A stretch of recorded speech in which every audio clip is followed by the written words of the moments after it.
والسلام على اشرف الانبیاء والمرسلین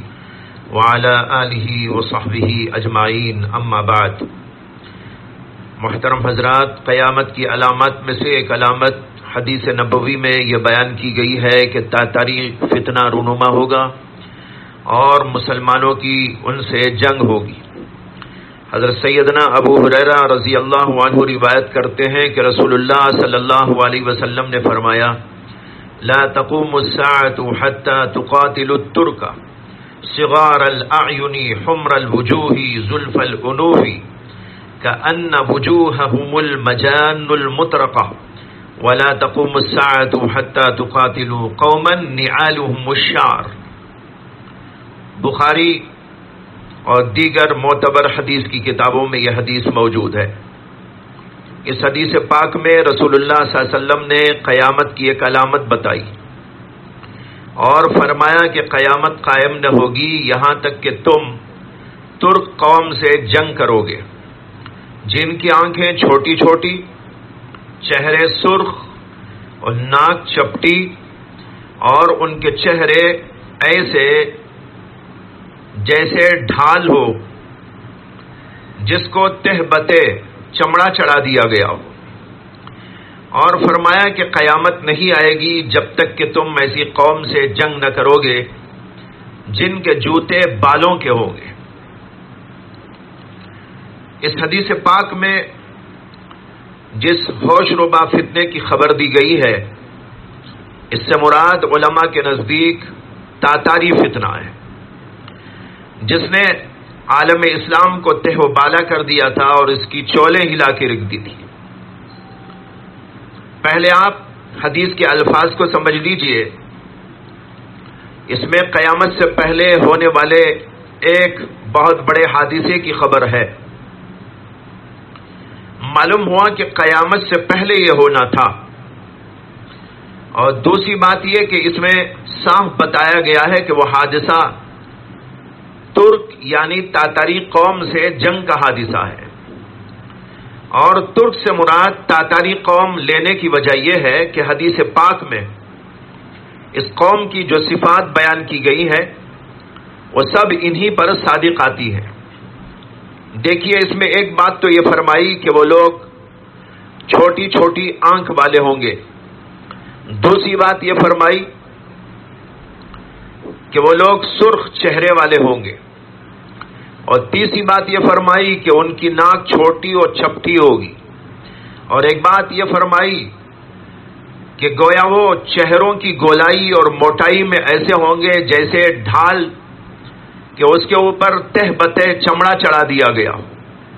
اور ایک بات یہ فرمائی کہ ان کے جوتے بالوں کے ہوں گے۔ اس سے مراد یہ ہے کہ وہ وحشی قوم کے لوگ ہوں گے جو بالدار چمڑے کے جوتے پہنتے ہیں۔ یہ ساری باتیں تاتاری قوم پر صادق آتی ہیں، اس لیے علماء نے تاتاری فتنے کو اس حدیث کا مصداق قرار دیا ہے۔ واقعی اللہ کے نبی علیہ الصلاۃ والسلام کا عظیم معجزہ ہے کہ آپ نے اس قوم کے بارے میں ان کے فتنے کے رونما ہونے سے 500 برس پہلے ہی اس طرح بتا دیا تھا جیسے اپنی آنکھوں سے ان کو دیکھ رہے ہو۔ اسی لیے امام بخاری نے اور دیگر علماء نے اس کو معجزات کے ابواب کے اندر ذکر کیا ہے۔ امام بخاری نے علامات النبوت کے باب کے اندر اس کا ذکر کیا ہے۔ علامہ نووی رحمۃ اللہ علیہ، جنہوں نے مسلم شریف کی شرح لکھی ہے اور بھی دیگر بہت ساری کتابیں لکھی ہیں، وہ اسی دور کے ہیں جس دور میں یہ فتنہ پیش آیا تھا، اور انہوں نے تاتاری قوم کو اور ان کے احوال کو خود دیکھا تھا۔ وہ شرح مسلم کے اندر لکھتے ہیں کہ یہ باتیں جو اللہ کے رسول علیہ الصلاۃ والسلام نے فرمائی یہ اللہ کے نبی کے معجزات ہیں، کیونکہ ترکوں سے جنگ واقع ہو گئی جن کے اندر یہ تمام کی تمام صفات پائی جاتی ہیں جو رسول اللہ صلی اللہ علیہ وسلم نے بیان فرمائی، جیسے آنکھیں چھوٹی، چہرے سرخ، ناک چپٹی، چہرے چوڑے، بالوں کے جوتے پہننے والے۔ یہ ساری علامات تاتاری قوم کے اوپر فٹ ہوتی ہے. اہل اسلام کی ان سے بار بار جنگیں ہوئی اور جاری ہے. یہ علامہ نووی نے لکھا ہے. اس سے معلوم ہوا کہ اس سے تاتاری قوم کا فتنہ مراد ہے جو اللہ کے نبی علیہ الصلوۃ والسلام نے بیان فرمایا. اس کے بعد آپ کو یہ بتاتا چلوں کہ یہ تاتاریوں کا فتنہ کب اور کیسے پیش آیا، اور یہ کہ اس کی دلخراش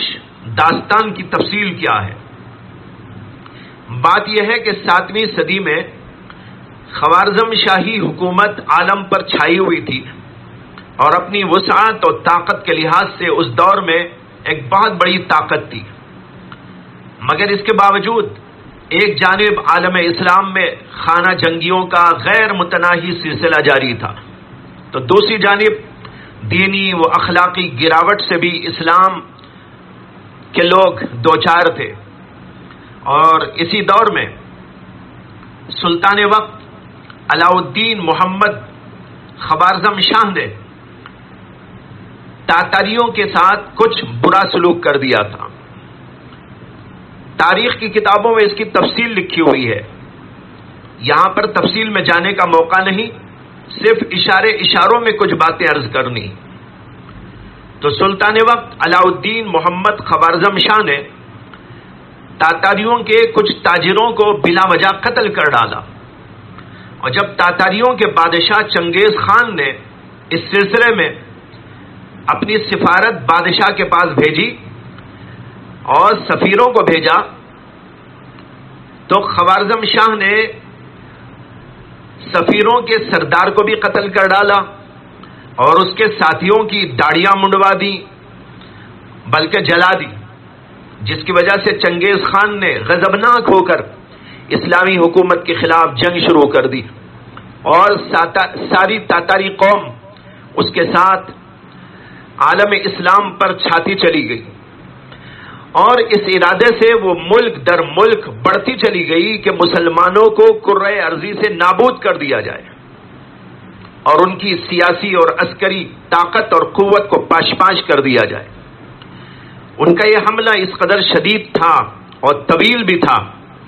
اور انہوں نے وحشت اور بربریت کا وہ ریکارڈ قائم کر دیا تھا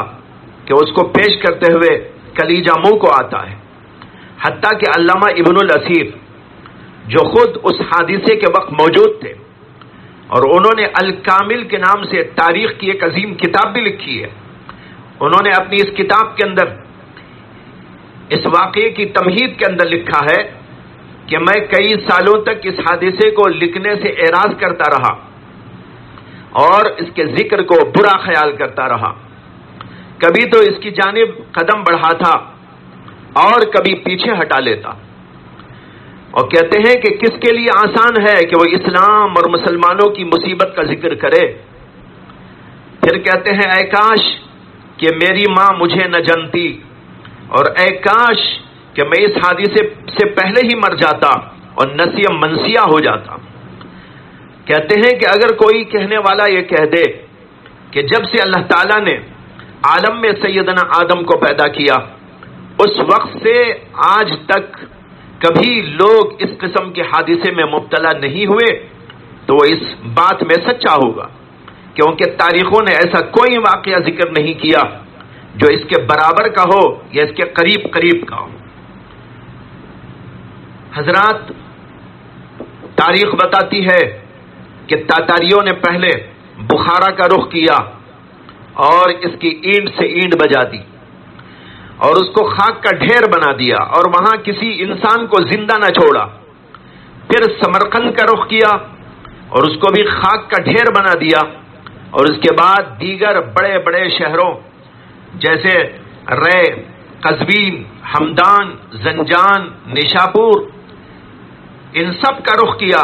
اور سب کو خاک میں ملاتے چلے گئے. انسانوں کو زندہ نہ چھوڑا، بلکہ تاریخ یہاں تک کہتی ہے کہ جس شہر میں یہ لوگ جاتے وہاں قتل عام کرتے اور لوگوں کو قتل کر کے ان کے سروں کا مینار بنا دیتے اور اس شہر کو نذر آتش کر کے پھر دوسرے شہر کا رخ کرتے تھے. مفکر اسلام حضرت مولانا ابو الحسن علی ندوی رحمت اللہ علیہ لکھتے ہیں، تاتاریوں کی ہیبت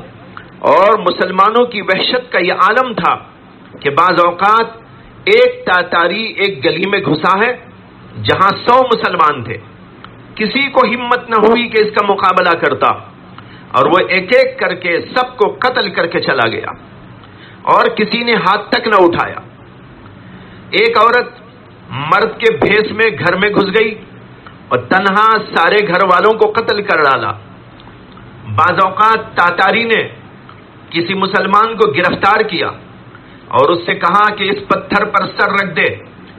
میں خنجر لا کر تجھے ذبح کروں گا۔ مسلمان سہما پڑا ہے، بھاگنے تک کی ہمت نہ ہوئی، یہاں تک کہ وہ شہر جاتا، خنجر اٹھا کے لاتا اور اس کو ذبح کر دیتا۔ انا للہ و انا الیہ راجعون، یہ حال تھا امت مسلمہ کی پستی کا اس دور میں جب تاتاری فتنہ پیش آیا تھا۔ بھائیو، پھر اس وحشی قوم نے سن 656 ہجری میں چنگیز خان کے بیٹے ہلاکو خان کی سرکردگی میں بغداد پر حملہ کیا۔ وہ بغداد جو اس وقت عالم اسلام کا سب سے بڑا دارالخلافہ اور علمی اور روحانی مرکز تھا، جہاں ہزاروں علماء، ہزاروں مشائخ، دینی مراکز موجود تھے، اور پھر وہاں بھی یہی حال کیا کہ اس کی اینٹ سے اینٹ بجا دی۔ تاریخ لکھنے والوں نے لکھا ہے 40 دنوں تک قتل و غارت گری کا بازار گرم رہا، اور اس کے بعد وہ پر رونق شہر ایک ویرانہ اور کھنڈر بن گیا، جہاں چند گنے چنے لوگوں کے سوا کوئی نظر نہ آتا تھا، اور بازاروں اور سڑکوں پر لاشوں کا ڈھیر ہی ڈھیر نظر آتا تھا۔ کہا جاتا ہے کہ ہلاکو خان نے مقتولین کی گنتی کرائی تو 18 لاکھ مقتول وہاں پائے گئے، اور یہ ہوا کہ مساجد ویران کر دی گئی، عیسائیوں کو شراب پینے اور سور کھانے کی عام اجازت دے دی گئی، اور مساجد میں شراب انڈیلی گئی۔ یہ سب کچھ ہوتا رہا۔ اس کے بعد پھر یہ وحشی قوم دوسرے اور ملکوں کی طرف بڑھتی رہی، ملک شام اور دیگر اور بڑے بڑے شہروں کی طرف، اور سب کو تاخت و تاراج کرتی جاتی رہی۔ لیکن جب اس قوم نے مصر جانے کا ارادہ کیا اور مصر کے سلطان الملک المظفر سیف الدین کو اس کا علم ہوا، تو انہوں نے پوری ہمت اور بہادری کے ساتھ خود آگے بڑھ کر ان کا مقابلہ ملک شام میں جا کر کیا۔ اور تاریخ کہتی ہے کہ عین جالوت کے مقام پر دونوں فوجوں کا مقابلہ ہوا، اور بڑا سخت مقابلہ ہوا، اور اللہ تعالیٰ کی مدد اور نصرت آئی، اور یہاں تاتاری قوم کو شکست کا سامنا کرنا پڑا، اور وہ بھاگنے لگی۔ مصریوں نے ان کا تعاقب کیا اور بڑی تعداد میں ان کو قتل کیا اور بہت سو کو گرفتار کیا۔ اس کے بعد بھی کئی موقعوں پر اس قوم کو شکست کا سامنا کرنا پڑا۔ یہاں آ کر یہ قوم شکست کھا گئی۔ یہ ہے وہ وحشتناک، وہ خوفناک فتنہ جس نے عالم اسلام کی چولیں ہلا دی، اور قریب تھا کہ عالم اسلام صفحہ ہستی سے نابود ہو جاتا۔ مگر یہ سن کر آپ کو مایوس نہ ہونا چاہیے، اللہ تعالیٰ نے اسلام کی قسمت میں خیر رکھی ہے، اور وہ بار بار مارکوں سے ہوتا گزرا ہے، اور پھر اس کی قسمت کا ستارہ طلوع ہوتا رہا ہے۔ یہاں بھی یہی ہوا کہ اس بدترین وحشی قوم جس کے بارے میں کہا جاتا تھا کہ وہ شکست نہیں کھاتی، اور یہ کہا جاتا تھا کہ اگر تم کو کوئی کہے کہ تاتاری شکست کھا گئے تو اس کو سمجھو کہ ایک بہت بدترین جھوٹ ہے۔ اللہ تعالیٰ نے اس کو شکست دے دی،